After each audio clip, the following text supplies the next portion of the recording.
नमः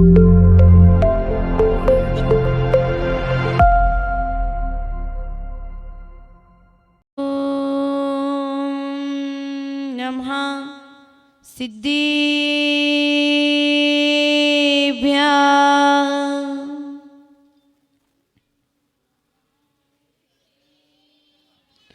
ॐ नमः सिद्धिभ्याम्।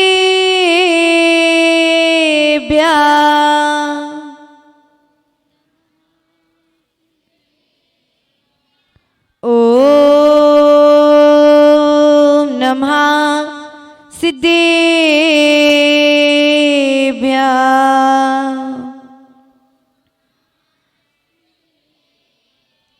नमो अरिहन्ताणं नमो सिद्धाणं नमो आयरीयाणं नमो अज्जायाणं नमो लोये सब्बिसाहुणम्।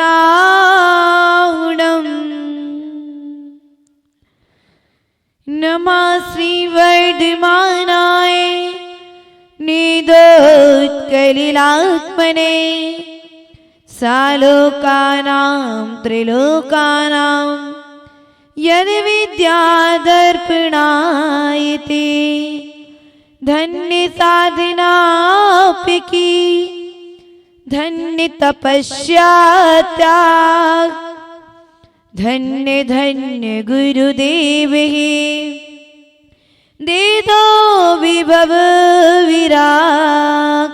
बोले आदि ब्रह्मादिनाथ भगवान की, देवादिदेव मूलायक पार्श्वनाथ भगवान की, वर्धमान शासनायक वर्धमान स्वामी की। आप सभी के हाथ के घर पर रख कर के आए। आप सभी अपने अपने दोनों हाथों को पहले ऊंचा उठाएं और हमारे जिनवाणी चैनल वाले भैया जो हैं कैमरा सबकी घुमाएं जिससे पता लगाया जा सके कि किसके हाथ उठे थे किसके नहीं उठे थे। सबके हाथ बिल्कुल कैमरे में आए। विराजित होने के लिए एक जन्म का नहीं, दो जन्मों का नहीं, कई कई जन्मों का पुण्य जब एक साथ उदय में हमारा आता है तब कहीं हमारे लिए इस तरीके के आयोजन करने का और इन कार्यक्रमों में सम्मिलित होने का सौभाग्य प्राप्त होता है। प्रिय आत्माएं, चलते हैं उस ओर जब रामचंद्र जी का वनवास हो गया। रामचंद्र जी का वनवास हो गया। अब क्या हो, वनवास चले गए, थक जाते हैं। बीच में एक नहर पड़ती है। रामचंद्र जी और सीता जी, लक्ष्मण जी, भाई और भाभी को बैठा करके लक्ष्मण जी भोजन की तलाश में जंगल में और व्यवस्थाएं आगे की करने के लिए निकल जाते हैं। उस नहर में पैर डाल करके बैठे रामचंद्र जी और सीता जी के बीच में विवाद हो जाता है। किस बात से विवाद? सीता जी कहती हैं, रामचंद्र जी देखो देखो मेरे चरण सुंदर हैं। सीता जी, रामचंद्र जी कहते नहीं नहीं देखो देखो मेरे चरण सुंदर हैं। अब निर्णय करने वाला कौन? रामचंद्र जी और सीता जी आपस में इस बात को एक दूसरे के लिए बताने का प्रयास कर रहे थे, लेकिन अब दो के बीच में जब कोई तीसरा हो तो किसी एक बात का निर्णय हो। क्या होता है? उतने में लक्ष्मण जी आ जाते हैं। सीता माँ कहती है, लक्ष्मण जी भैया लक्ष्मण तुम बताओ ना, भाई को समझाओ ना कि तुम्हारे भाई से सुंदर चरण तो मेरे ही हैं। अब लक्ष्मण जी, रामचंद्र जी कहते हैं, लक्ष्मण देखो मैं तुम्हारा बड़ा भाई हूं, तुम ध्यान रखना। इस सीता अपनी भाभी को समझाओ कि नहीं नहीं तुम्हारे भाई के ही चरण सुंदर हैं। क्या हुआ? रामचंद्र जी 1 मिनट को मौन रह गए, क्योंकि ये विद्वानों की विशेषता हुआ करती है, किसी अगर कहीं वाद विवाद छिड़ाओ तो वे तत्काल जवाब नहीं देते। मौन रह गए, और जब मौन रह गए तो उन्हें युक्ति आई, क्या जवाब दिया जाए। तो राम लक्ष्मण जी बोले, भैया राम, आपके चरणों में सादर प्रणाम। बात सत्य है, जो माँ सीता कह रही है वो सत्य कह रही है कि उनके चरण सुंदर हैं, परंतु माँ सीता, आप रामचंद्र जी के आचरण के अनुसार गमन करती हैं, इसलिए आपके चरण सुंदर हैं। क्या हुआ? जैसा आचरण होगा, आप राम के अनुसार आचरण कर रही हैं, आप राम की आज्ञा में चल रही हैं, इसलिए आपके चरण सुंदर हैं। प्रिय आत्मन, देखो, चरणों को सुंदर बनाने के लिए महावर नहीं लगाया सीता ने। माताओं, जंगल में उसके चरणों में कोई महावर नहीं था, लेकिन रामचंद्र जी जो उस जंगल में चलते हुए आचरण कर रहे थे, अपनी साधना कर रहे थे, उस साधना के प्रभाव के कारण वह सुंदरता को प्राप्त थी। जब उसने राम की संगति की तो वह सुंदर है। रामचंद्र जी मोक्ष जा चुके हैं, हमें भी जाना है कि नहीं जाना है? तो हमें उनके जैसा आचरण अपनाना पड़ेगा। रामचंद्र जी जब जंगल में गए तो उन्होंने मांस नहीं खाया। जैनेतर भाई बंधुओं, ध्यान रखना, मद्य, मांस, मधु उन्होंने नहीं खाया। उन्होंने जंगल में रहते हुए भी जंगली जानवर को नहीं नुकसान पहुंचाया। उन्होंने तो वृक्षों के ताजे फलों को ग्रहण किया है। यदि आज हमारे पास भोजन वो जंगल में होते हुए फलों को ग्रहण कर रहे हैं, और हमारे घर में भोजन होते हुए भी हम मांस को भक्षण कर रहे हैं, क्या स्थिति है? उनके पास उन्होंने शराब नहीं पी जंगल में रह करके, उन्होंने शुद्ध गंगा जल को पिया है। हम क्या पीते हैं, क्या खाते हैं? क्या हम राम के जैसे बन पाएंगे? हम राम के अनुयायी हैं, महावीर के अनुयायी हैं, मात्र कहने के लिए हैं कि उनके जैसा आचरण भी करेंगे कभी? कहते हैं भगवान हम आपके जैसे बन जाएं, आपके जैसा सुख हमें मिल जाए, आपके जैसा वैभव मुझे मिल जाए, लेकिन कभी उनके जैसे आचरण हमने किए कि नहीं किए? प्रिय आत्मन, जीवन में ध्यान रखना, गुरुओं के प्रति भक्ति और गुरुओं के प्रति श्रद्धा जीवन में सदा बनाए रखना। गुरु ने जो कह दिया वो जीवन में अपने करते रहना, तुम्हारा कल्याण हो जाएगा। एक छोटा सा उदाहरण आप सभी के बीच में आता है, हनुमान जी का। जब सीता जी के लिए रावण ले गया, और जब रावण ले गया तो क्या हुआ? यहाँ समुद्र के पार पता पड़ गया, हनुमान पता लगा के आ गए कि सीता जी रावण के यहाँ पर हैं। अब रामचंद्र जी कैसे जाएं?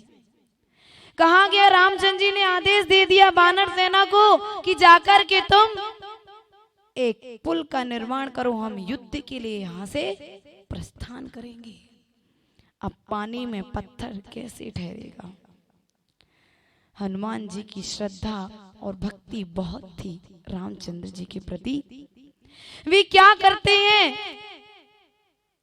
वे एक एक पत्थर को उठाते हैं और उस पत्थर के ऊपर में राम का नाम लिखते जाते हैं, और पत्थर को नदी में, समुद्र में डालते जाते हैं। जैसे भी समुद्र में पत्थर को डालते हैं, पत्थर तैर जाता है, क्योंकि श्रद्धा, भक्ति, विनय और समर्पण के साथ में भरा हुआ वह पत्थर था, विश्वास के साथ में भरा हुआ वह पत्थर था, तो वह तैर जाता है। यह दृश्य रामचंद्र दूर बैठे बैठे बहुत देर से देख रहे थे।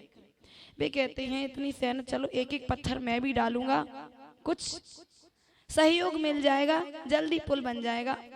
रामचंद्र जी उठ करके आते हैं और पत्थर उठाते हैं, और वे भी एक पत्थर को उठा करके नदी में फेंक देते हैं।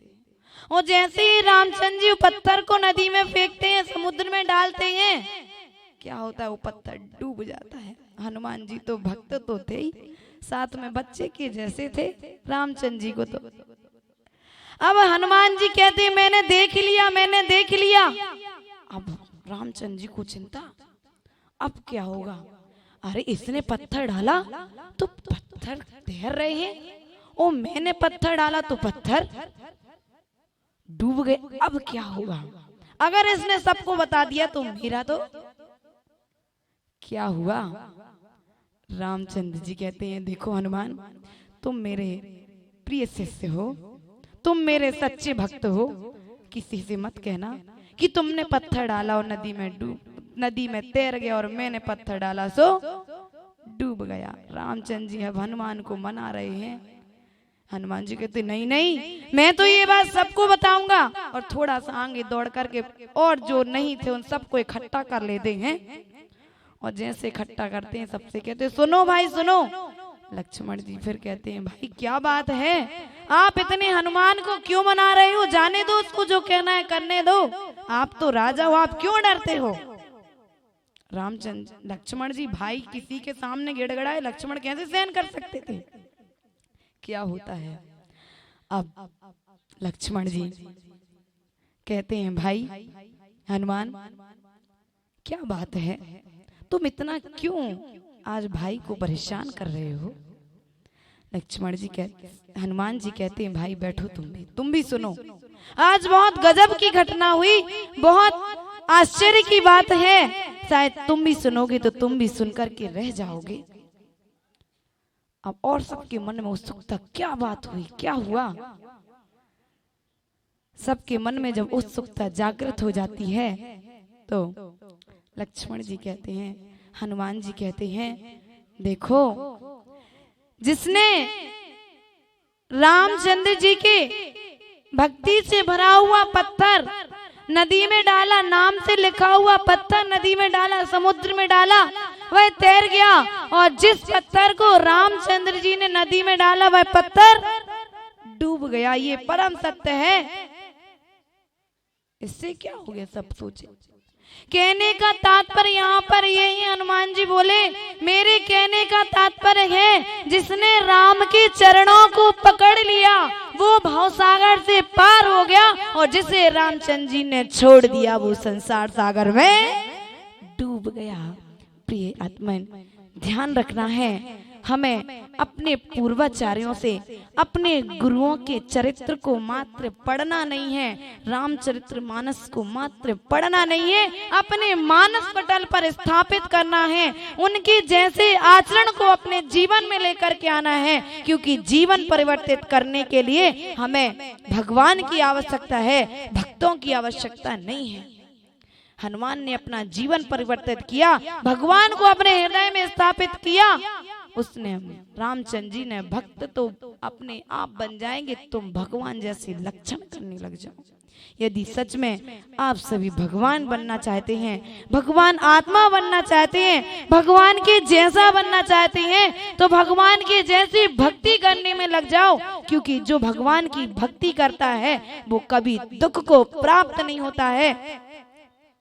प्रिय आत्मन, अपने जीवन में ऊंचाइयों को पाने के लिए ऊंचाइयों पर बैठने की आवश्यकता नहीं है, क्योंकि हमसे ऊंचा तो बंदर भी बैठता है, हमसे ऊंचा तो आकाश में पक्षी भी उड़ता है। यदि तुम्हारा आचरण ऊंचा होगा तो तुम उन सब से भी ऊंचे चले जाओगे। मात्र तुम्हारे आचरण को सुधारने की आवश्यकता है। इसलिए हमें प्रतिपल पुरुषार्थ करना है, प्रतिपल प्रयास करना है, और इस पुरुषार्थ को करने के लिए यदि हमें एक भाव लगे, एक जन्म लगे, तो इस जन्म को सार्थक कर लेना, भगवान गुरुओं की भक्ति कर लेना, जब मौका मिल जाए तब दर्शन कर लेना। जैन धर्म किसी एक व्यक्ति विशेष का धर्म नहीं है। जैनेतर भाइयों, इस बात को ध्यान से सुन लेना, जैन धर्म ना हमारा है ना तुम्हारा है। जो इस धर्म को माने, जैन धर्म उसका है, मात्र क्रिया विधि अलग अलग है। अब बस समझने की आवश्यकता है। कभी भी यहाँ पर कार्यक्रम हो, चाहे आपके उसमें हो, चाहे यहाँ पर हो, आप सभी जब चाहें कोई गुरु महाराज आए, देखा गया है मैं पूर्व में यहाँ पर जब आगवानी हुई थी, चातुर्मास के बाद यहाँ पर पधारी थी, जैनेतर समाज कितने उत्साह के साथ में अपने दरवाजे पर खड़े होकर आगवानी कर रही थी। सभी बच्चे बच्चे के चेहरे पर खुशी दिख रही थी कि कोई गुरु आए हैं। उनके मन में ये नहीं था कि ये जैन गुरु हैं। गुरु गुरु हुआ करते हैं, गुरु किसी जैन के या किसी अदर समाज के नहीं हुआ करते हैं। जीवन में ध्यान रखना, गुरु को अपने जीवन में, गुरु के बातों को अपने जीवन में धारण करके रखना, गुरु के सूत्रों को अपने जीवन में धारण करके रखना। क्योंकि आप अपने शास्त्रों, यदि आप रामचरितमानस पढ़ेंगे, आप गीता पढ़ेंगे, आदि आदि जो भी आपके ग्रंथ, उन ग्रंथों को पढ़ेंगे तो उन ग्रंथों में भी दया का वर्णन किया गया है। तो हमें इस दयामय धर्म से सदा जुड़ कर के रहना है, धार्मिक कार्यों को करते रहना है, इन कार्यक्रमों में सम्मिलित होते रहना है। यहाँ पर मणिदेवरा समाज भी पधारी हुई है, उन सभी के लिए बहुत बहुत आशीर्वाद। और मणिदेवरा में पूर्व में एक बार गुरुदेव के सानिध्य में कार्यक्रम हुआ था, उस समय भी जाने का मौका मिला था। और इसके पूर्व जब बनारस के लिए निकल रहे थे, उस समय मणिदेवरा समाज की बहुत अधिक भावना थी कि माता जी आप मणिदेवरा पधारें, तो देखते हैं आगे क्या रहता है, उस हिसाब से भूमिका जमेगी। बोले देवादिदेव शांतिनाथ भगवान की, परम पूज्य आचार्य भगवान विभव सागर जी महाराज जी की, अहिंसमय